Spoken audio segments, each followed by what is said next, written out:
everybody, this is Anastasia from Am Hook Design as usual, and today is National Hat Day. So I'm going to show some hats. These are all ready to ship and available on my Etsy, link in bio. So there they all are, they're very pretty, right? But I also wanted to give you guys a treat and show you how to do a Fair Isle technique on the knitting machine. So let's go.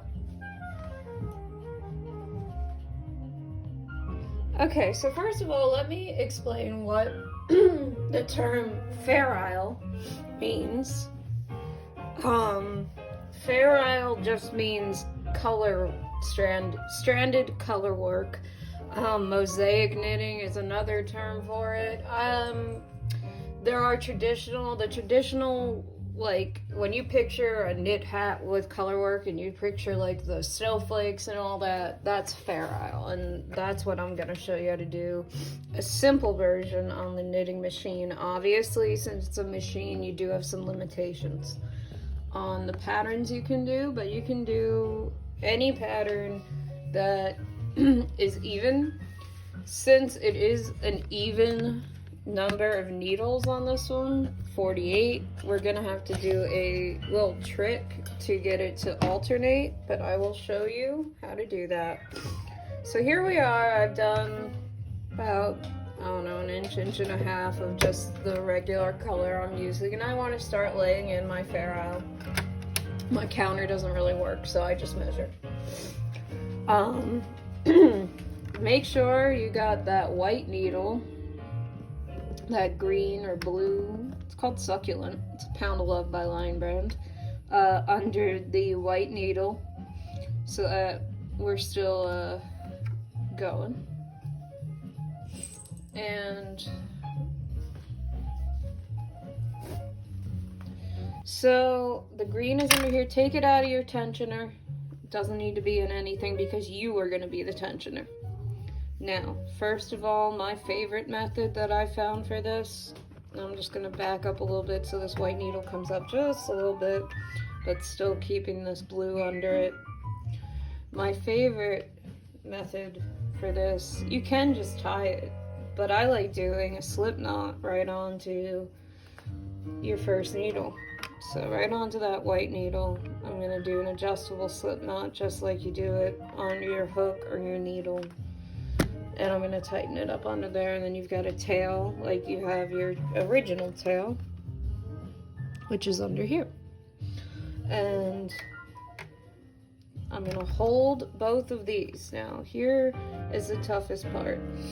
The first two, obviously, it's going to be under, both are going to be under on that one, and then you want to start your Fair Isle. So to start that, you just want to kind of hold it like this with one hand,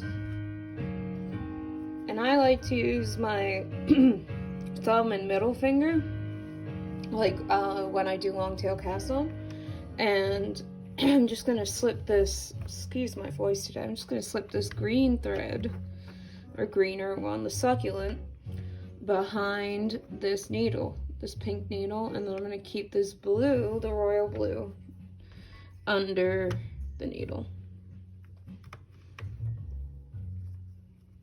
And then I'm going to do the opposite on this needle. I'm going to twist it as you saw me do it, and I'm going to put the blue behind and the Succulent under. This should remind you of casting on, because it's basically what we're doing.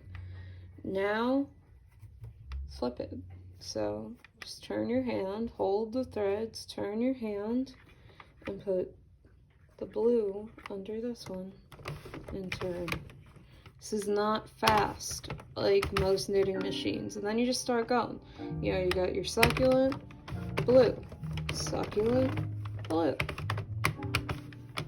Succulent, blue, Succulent, blue, Succulent, blue. And then I'm going to continue doing this all the way around, and I'll meet you back at the beginning. So now we're back at the beginning. You can tell that my tail is right here.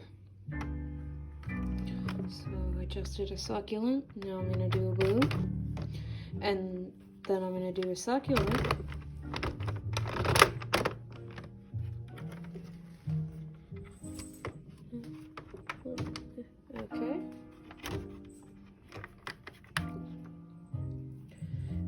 And because this is where the special thing comes in, because this is an even number of stitches. This was an odd number of stitches,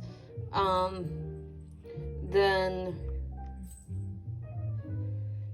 you wouldn't have to do this. It would just happen naturally. But because I don't want it all to be stacked up on top of each other, you can. It makes a really cool look. I've done a few like that. But if you want the traditional alternating ferrule, put whichever color is going under the white needle, put it under the next needle too. You're not going to notice the two next to each other.